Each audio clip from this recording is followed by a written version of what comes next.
Imagine you're lying flat on your back on a mat. You're completely physically exhausted. Oh, I know that feeling. Right. Your muscles are just trembling, and you're relying entirely on this one voice at the front of the room to tell you, like, how to breathe, how to move, how to just hold your balance. Yeah, you really have to surrender control in that moment. Exactly. And over months, maybe even years, you've learned to trust that specific voice implicitly. Mm.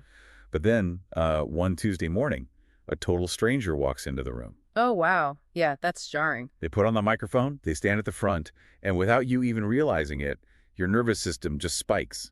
Your guard instantly goes up. Because that secure little world you relied on is just, well, it's suddenly gone. Totally gone.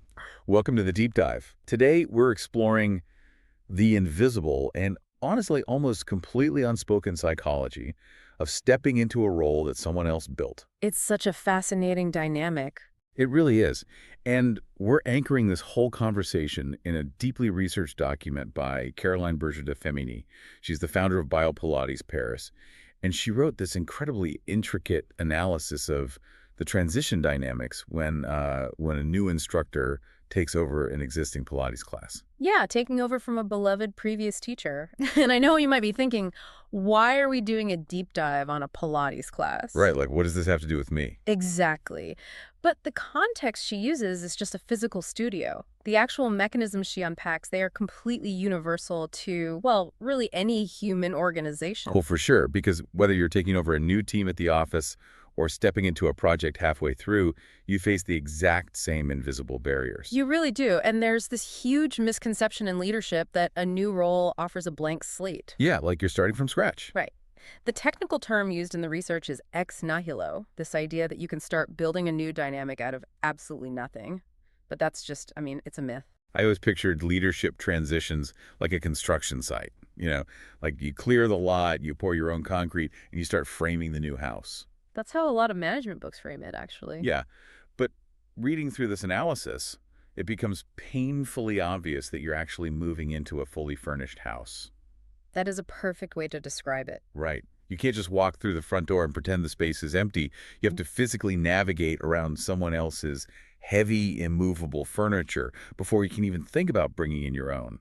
And that imagery captures the reality so well. You are walking into a space defined by this really complex web of implicit expectations. And deeply entrenched relationships, too. Exactly.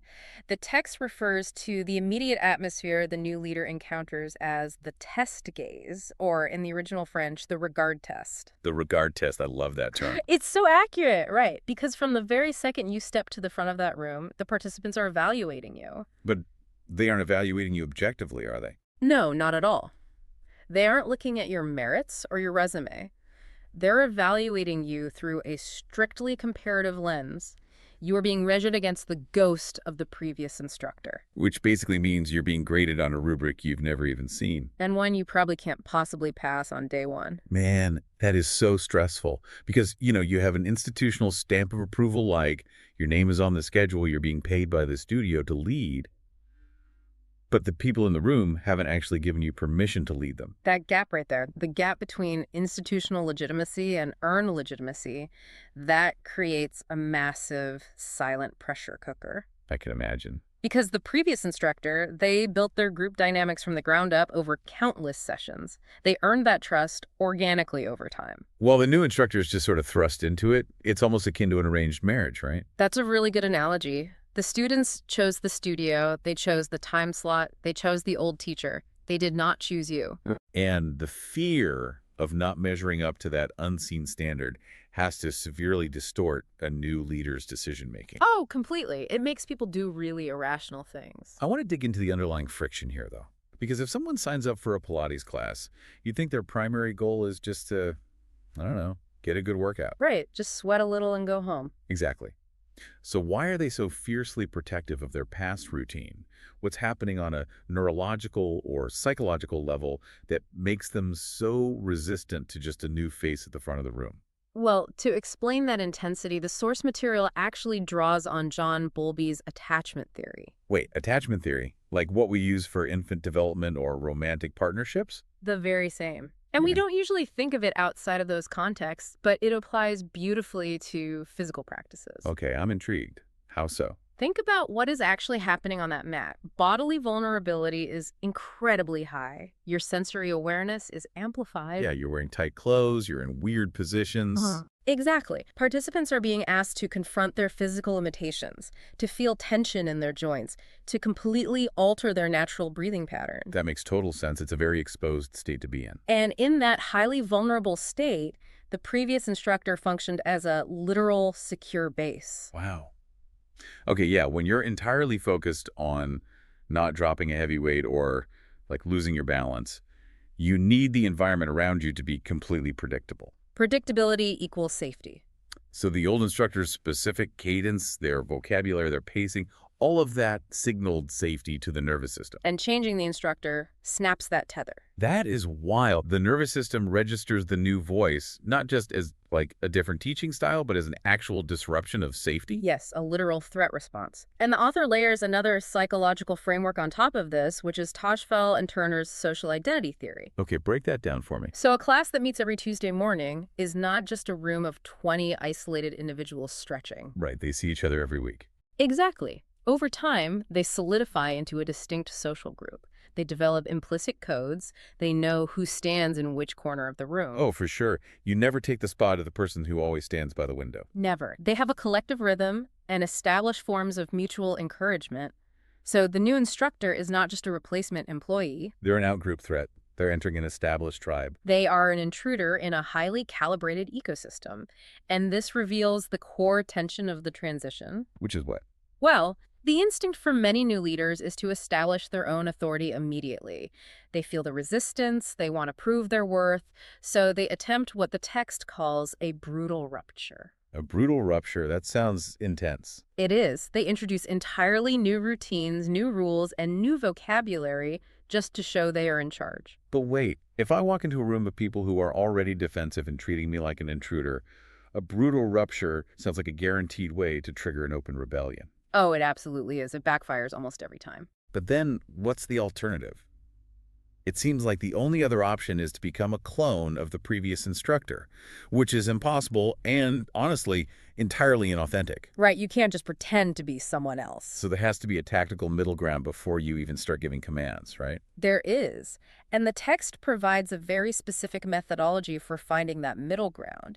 It relies heavily on the Stott Pilates method, which prescribes a phase of participant observation. Participant observation. So what does that look like in practice? Before the new instructor takes the microphone and assumes control of the class, they must first join the group as an active observer. Wait, like they just take the class with the students? Exactly. They lay out a mat, they participate in the session, and they engage in deep, focused observation of the room's subtle dynamics. I imagine they're looking for a lot more than just whether people have good posture or bad knees. Oh, much more. They are hunting for what the author calls microsignals. Microsignals. Give me an example of that. A microsignal is a tiny, almost imperceptible physical reaction that reveals the implicit rules of the group. So, for example, when a specific complex movement is called out, does the room collectively sigh? Oh, Or do they tighten their shoulders and look around at each other for validation?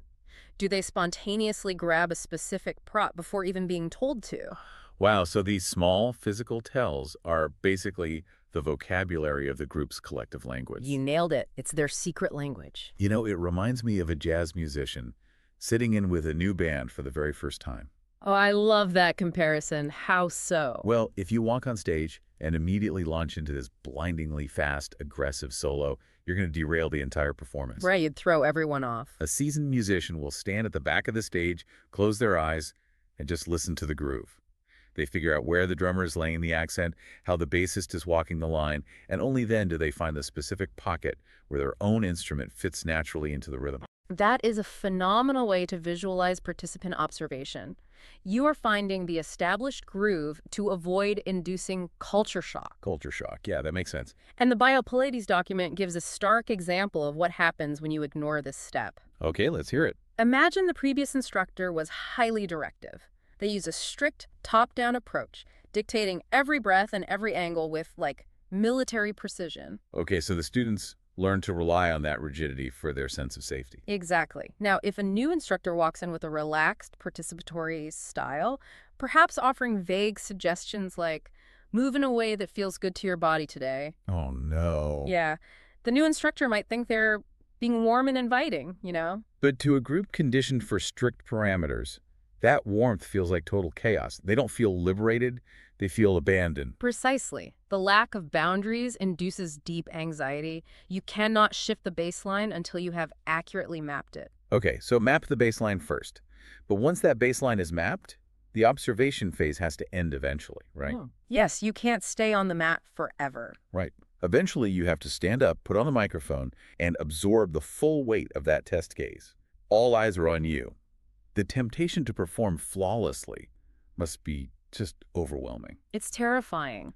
So how does the text suggest managing the sheer performance anxiety of that first real session? The author introduces a vital mantra for the transitioning leader. Be accurate, not perfect. Or in French, juste, pas parfait. Be accurate, not perfect. Because the pressure to deliver a flawless routine actually destroys the pedagogical relationship. Really? How so? Well, when an instructor is consumed by performance anxiety, they become rigid. Their internal monologue is entirely focused on remembering their sequence and projecting confidence. Oh, I've done that. Yeah. Which means they're no longer actually looking at the people in the room. Exactly. They are teaching to a script in their head rather than the living, breathing humans struggling on the mats in front of them. That makes so much sense. You just kind of glaze over. Pedagogical blindness sets in, and trust is never built through a sterile, heroic display of technical mastery. Trust requires consistency, coherence, and acute presence. So how do you break that spell of perfectionism? The text recommends abandoning the top-down performance entirely. Instead, you move toward what it calls a co-constructed dialogue. Co-constructed dialogue. Yes. The new instructor should verbally invite the group into the process with open questions. Okay, I struggle with that advice. Tell me why. Because if I walk into a studio, knowing these people are already holding a magnifying glass to my every move, my instinct is to project absolute unshakable authority. Of course, that's a natural defense mechanism. So showing up and asking the room, what intensity do you prefer today? Or what areas do we want to focus on? That feels like handing them ammunition. It feels risky. It feels like confessing that I don't have a lesson plan. How does that not completely backfire and validate their skepticism? I know, it is a terrifying pivot to make, but the psychology behind it is brilliant. The text relies on Carl Rogers' theory of pedagogical communication to explain why this actually works. Okay, Carl Rogers. What did you say? Rogers demonstrated that learning and trust accelerate when the environment is student-centered and deeply empathetic. Okay. Think about it. When you stand at the front of the room and deliver a monologue, you leave the students in the role of passive spectators. Their only cognitive job in that moment is to sit back, cross their arms, and judge your performance against the old instructor. Oh, wow. You're literally offering yourself up as a target for the test case. Exactly. But the moment you ask a genuine, open question, you force a cognitive pivot. The student has to stop scrutinizing your posture and start scanning their own body to answer your question. That is so clever. Right. You democratize the space. You transform them from passive critics into active participants who share responsibility for the outcome of the session. That completely short-circuits the comparison trap. Because now, the session is no longer a referendum on whether I'm as good as the last teacher. Exactly. The session becomes a collaborative project about what the group needs in this specific hour. You're taking them out of the judge's chair and putting them in the passenger seat with you. I love that. By validating their voices, you immediately diffuse the adversarial tension. You form a horizontal alliance. You're communicating both verbally and non-verbally that you respect their history, but you're building the future together. Precisely. Okay, so let's recap where we are. We've mapped the baseline through observation. We've established psychological safety by abandoning the need for perfection. We've diffused the test gaze through co-construction. We're making good progress. But a leader can't just act as a curator of the past forever, right? At some point, you have to actually lead. You have to infuse the space with your own expertise and your own personality. You do. So how do you merge the comfort of what they know with the innovation of what you bring? The text offers a beautifully concise maxim for this final phase of integration. It says you should be identical in intention, different in incarnation. Identical in intention, different in incarnation. Let's break down the mechanics of that. What does the intention part mean? The intention represents the structural foundation the students rely on. You maintain the core safety protocols, the overall arc of the class, and the fundamental motor benchmarks. Okay, so if the class expects to hit a peak cardiovascular intensity at the 20-minute mark, you honor that rhythm. Exactly. That foundation remains identical. So you don't mess with the load-bearing walls of the house. You keep the structure intact. But what does changing the incarnation look like in practice? The incarnation is your unique pedagogical signature. It's your specific tone of voice, your personal analogies, and the subtle variations you introduce to familiar movements. I see. So you deliver the expected result, but through your own distinct methodology. But finding the right pace for those changes seems incredibly delicate. If I introduce my own variations too quickly, I risk triggering that culture shock we discussed earlier. You do, yes. So how do I measure the group's tolerance for my new ideas in real time? The synthesis of all these tools is found in Lev Vygotsky's concept of the zone of proximal development, or the ZPD. The ZBD. Okay, tell me about that. Vygotsky defined this zone as the space between what a learner can accomplish completely unassisted and what they can achieve with targeted guidance. Okay. So for a new leader, finding the zone requires establishing a continuous qualitative feedback loop with the room. I assume this brings us back to reading those micro signals we talked about, but this time reading them while we're actively steering the ship. Exactly that. You test the waters by offering tailored, modular options within the established framework. Give me a practical example. Okay, so you might guide the class into a familiar foundational stretch. Then you offer an invitation. If your body is open to it today, here's a new progression. And then you become hyper-observant. You watch to see if they lean into the new challenge or if they retreat to the baseline. Yes. You observe their breathing. Do they tense up? Does the room grow uncomfortably silent? Or do they engage with the new variation with a sense of curiosity? You're using their physical and emotional responses as a compass. Exactly. If the tension spikes, you dial back the incarnation and lean heavier on the familiar intention. But if they follow you into the progression, you've successfully expanded their zone of proximal development. You adjust your leadership dynamically based on their live feedback. Navigating a transition like this requires such an immense amount of emotional intelligence. It really reframes the entire concept of stepping into a replacement role. It really does. It's not just a hurdle. Right. It's not just an administrative headache to survive.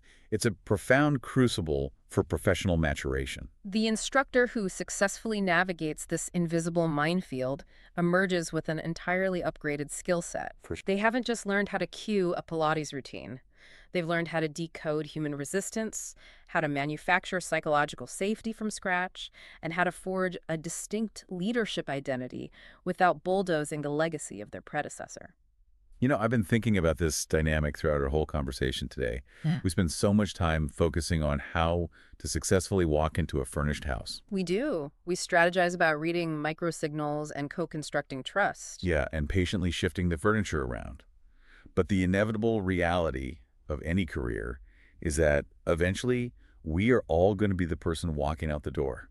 We are going to become the ghost. Wow. Yeah, that is the hidden consequence of everything we've discussed today. Right. If we know how traumatic a leadership transition can be for the people left behind, and if we know how difficult it is to navigate those invisible emotional ties, what are we doing today to prepare our teams for our inevitable exit?